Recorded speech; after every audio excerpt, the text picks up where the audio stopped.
खबर बिहार के बेगूसराय से है, जहां शिक्षिका के बंद घर का ताला तोड़कर चोरों ने लाखों रुपए के गहनों नकदी की चोरी की वारदात को अंजाम दिया।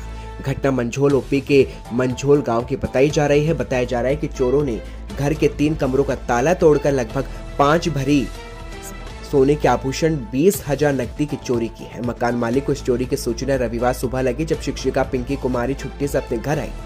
पीड़िता की शिकायत पर मंझोल थाना पुलिस मौके पर पहुंची, पूरे मामले की जांच में जुट गई है। बता दें, पीड़ित मकान मालिक खगड़िया जिले के हाई स्कूल राटन में शिक्षिका है और जब सुबह वे अपने घर मंझोल पहुंची तो उन्होंने देखा कि घर के मुख्य दरवाजे पर ताला टूटा है। जैसे घर में प्रवेश किया तो देखा कि घर के कमरे का भी ताला तोड़कर चोरों ने घर में रखे बक्से अलमारी का ताला तोड़कर चोरी की घटना को अंजाम दिया है। फिलहाल पुलिस पूरे मामले की जांच में जुट गई। बताया जा रहा है कि पीड़िता के अनुसार चोरों ने करीब 3 लाख का जेवर सहित नगद लगभग 20,000 रुपए गायब कर लिए हैं। मेरे घर में चोरी हो गया है। हम जब आए ना तो हम देखे मेरे ग्रिल का ताला टूटा हुआ था और वहीं सिकड़ी रखा हुआ था। अंदर आए तो देखे पूरा घर एकदम से सामान बिखरा हुआ है, दोनों घर का, तीनों घर का। 5 भर जेवर और 20,000 रुपया। खबर पीलीभीत से ही है, जहां पीलीभीत के अमरिया क्षेत्र में ईंट भट्टों पर चल रहे अवैध खनन को लेकर एसडीएम आशुतोष कुमार गुप्ता ने पुलिस टीम के साथ छापेमारी की है। इस दौरान ग्राम श्रेणी प्रक्रिया में आरबीआई भट्टे पर मिट्टी का अवैध खनन होते हुए भी पकड़ा गया। वहीं पुलिस और एसडीएम को देखकर जेसीबी और ट्रैक्टर ट्रॉली लेकर कुछ लोग भाग गए। वहीं एक ट्रैक्टर ट्रॉली मौके से जब्त की गई है। मिट्टी की रॉयल्टी मांगे जाने पर भट्टा मालिक एक भी खनन संबंधित अभिलेख नहीं दे सका है। एसडीएम ने बताया कि पकड़े गए ट्रैक्टर ट्रॉली को सीज कर दिया गया है। वहीं अवैध खनन करने वालों के खिलाफ कार्रवाई की जा रही है। खबर राजस्थान के डीडवाना से है, जहां शहर के अलग अलग क्षेत्रों में बने प्राइवेट बस स्टैंडों पर यात्रियों के लिए मूलभूत सुविधाओं का अभाव बना हुआ है। इस कारण लोगों को ना तो छाया मिल पा रही है और ना ही पीने का पानी। यहाँ तक कि शौचालय सुविधा तक की सुविधा नहीं है, जिससे यात्री विशेषकर महिलाओं को भारी परेशानी का सामना करना पड़ रहा है। आपको बता दें कि शहर में इस समय जबरेश्वर बालाजी मंदिर, नेहरू पार्क चौराहा और ईदगाह के समीप से प्राइवेट बस स्टैंडों से निजी बसों का संचालन हो रहा है, लेकिन व्यवस्था के नाम पर इन स्थानों पर कोई व्यवस्था नहीं की गई है, जिसके चलते यात्रियों को सर्दी, गर्मी और बरसात के दिनों में भी मशक्कत करनी पड़ती है। वहीं महिलाओं के लिए भी सुलभ शौचालय और पुरुषों के लिए भी किसी तरह की व्यवस्था नहीं की गई है, जिससे महिलाओं को भारी परेशानी का सामना करना पड़ रहा है। हैरत की बात यह है कि स्थिति से पूर्णतया वाकिफ होने के बावजूद प्रशासन और नगर पालिका की ओर से कोई ध्यान नहीं दिया गया। खबर एमपी के पवई से है, जहां पवई अनुभाग सिमरिया थाना क्षेत्र के अंतर्गत शनिवार की शाम को लगभग 3 से 4 बजे के बीच एक बेहद दर्दनाक हादसा हो गया। बताया जा रहा है कि सिमरिया थाना क्षेत्र के गेसाबाद पुल मोड़ के पास सिमरिया से हटा की ओर से बेलगाम अज्ञात ट्रक ने सामने से 2 मोटरसाइकिल सवार लोगों को कुचल दिया, जिसमें एक की घटनास्थल पर मौत हो गई जबकि दूसरा गंभीर रूप से घायल हो गया। बताया जा रहा है कि पवई थाना के अंतर्गत ग्राम इटाया निवासी देवांश तिवारी, पिता सूर्य कुमार तिवारी, उम्र 20 वर्ष, और सोनू द्विवेदी, राजेंद्र द्विवेदी उम्र 56 वर्ष, दोनों इटावा निवासी है। दोनों अपनी बाइक से गेसाबाद से सिमरिया पवई की ओर जा रहे थे, तभी अज्ञात ट्रक ने सामने से आ रहे बेलगाम ट्रक ने टक्कर मार दी, जिसमें देवांश तिवारी की घटनास्थल पर मौत हो गई तो वहीं सोनू द्विवेदी घायल हो गया। दोनों को पवई सामुदायिक स्वास्थ्य केंद्र लाया गया, जहां सोनू द्विवेदी का प्राथमिक उपचार कर 97 रेफर कर दिया गया है।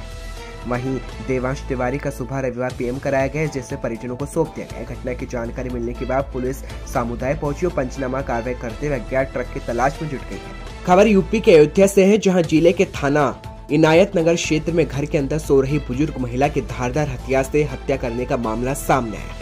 बुजुर्ग महिला का शव घर के कमरे में लहूलुहान मिला। मौके पर पहुंची पुलिस ने शव को कब्जे में लेकर पोस्टमार्टम के लिए भेज दिया और मामले की जांच शुरू कर दी है। बता दें, मृतका महिला बारून बाजार में सब्जी की दुकान लगाती थी। आपको बता दें, पूरा मामला थाना इनायत नगर के चौकी क्षेत्र बारून के रजोपुर गाँव का बताया जा रहा है, जहाँ बुजुर्ग महिला की घर के अंदर धारदार हथियार से हत्या की गई है।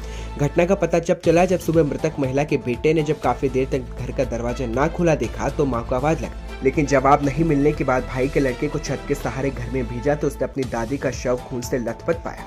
मृतक महिला के सिर में 5 गंभीर चोटें आई है और उसका खून फर्श पर बिखरा पड़ा है। परिजनों ने इस घटना की सूचना पुलिस को दी तो पुलिस ने मौके पर पहुंचकर मामले की जाँच शुरू कर दी।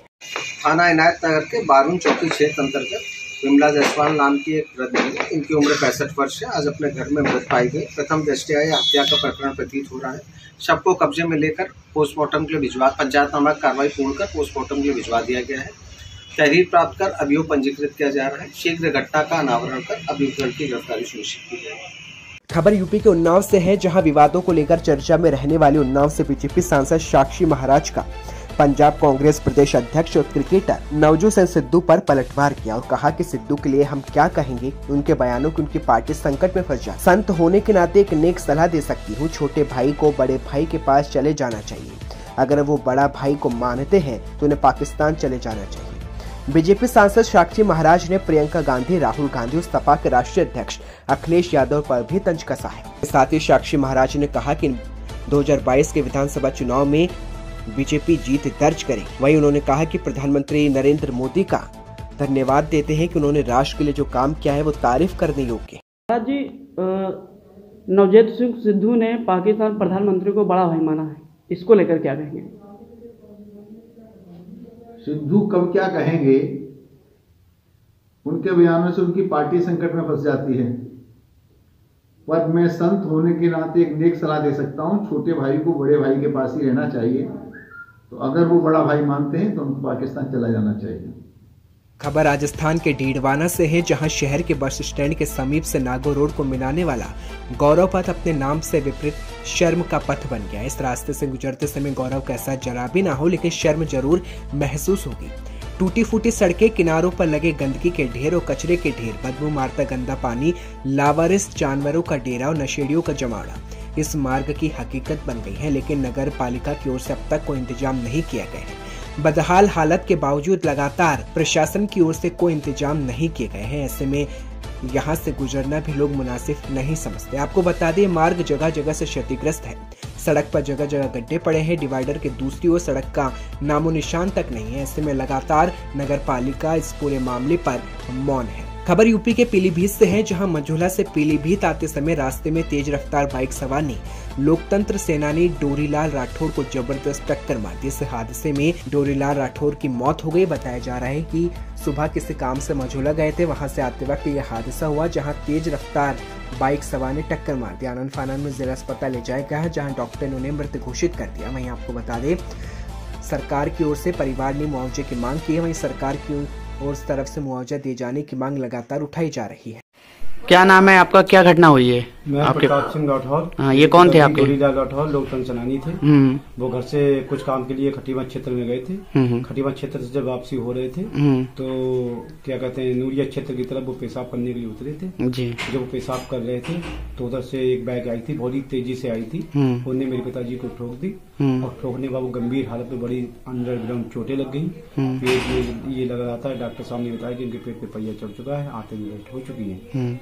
जब उनको अस्पताल ले गए थे, ये बात बताने के बाद तो कुछ समय बाद पिताजी हमारे खत्म हो चुके थे। खबर यूपी के महोबा से है, जहां चरखारी मेला सहस्त्र श्री गोवर्धन नाथ जी महाराज ने सन 1984 से निरंतर मेला में रहस लीला के लिए आ रही रास मंडी के द्वारा भगवान शालिग्राम व तुलसी के विवाह के साथ जालंधर व वध का मंचन किया गया। कहते हैं कि जालंधर बेहद अत्याचारी होकर सभी देवताओं पर ही अपना आधिपत्य करना चाहता था, जिसकी वजह से भगवान भोलेनाथ को भी जालंधर से युद्ध करना पड़ा। लेकिन जालंधर की पत्नी वृंदा के पवित्रता से ही जालंधर पराजित हो रहा था। वहीं लोकहित को ध्यान में रखते हुए भगवान श्री हरि विष्णु से छल से जब वृंदा ने पतिव्रता धर्म को नष्ट किया, तब जाकर जालंधर वध संभव हुआ। देवी वृंदा को जब ये पता चला कि उन्होंने श्राप देकर भगवान हरि विष्णु को पत्थर बना दिया है, जिससे भगवान ने सहज स्वीकार करते हुए शालिग्राम का रूप धारण किया। वहीं भगवान शालिग्राम की हम पूजा करते हैं और एक बिना तुलसी का भोग लगाए शालिग्राम प्रसाद ग्रहण नहीं करते। बिहार के बेगूसराय के लाल जम्मू कश्मीर में लैंडलाइन स्लाइड में शहीद हुए लेफ्टिनेंट ऋषि कुमार के परिजनों से मुलाकात करने जदयू के प्रदेश अध्यक्ष उमेश कुशवाहा शहीद के घर पहुंचे। जब उमेश कुशवाहा ने परिजनों से मुलाकात की और उन्हें सांत्वना दी। उमेश कुशवाहा ने कहा कि बिहार सरकार शहीदों के परिजनों के साथ है और 11 लाख का मुआवजा दिया जाएगा। वहीं आर्थिक सहायता से उनकी क्षति की पूर्ति नहीं हो सकती, लेकिन परिजनों ने बीपीएससी में नौकरी और 5 करोड़ की मुआवजे का पत्र पहले ही बिहार सरकार को लिखा था।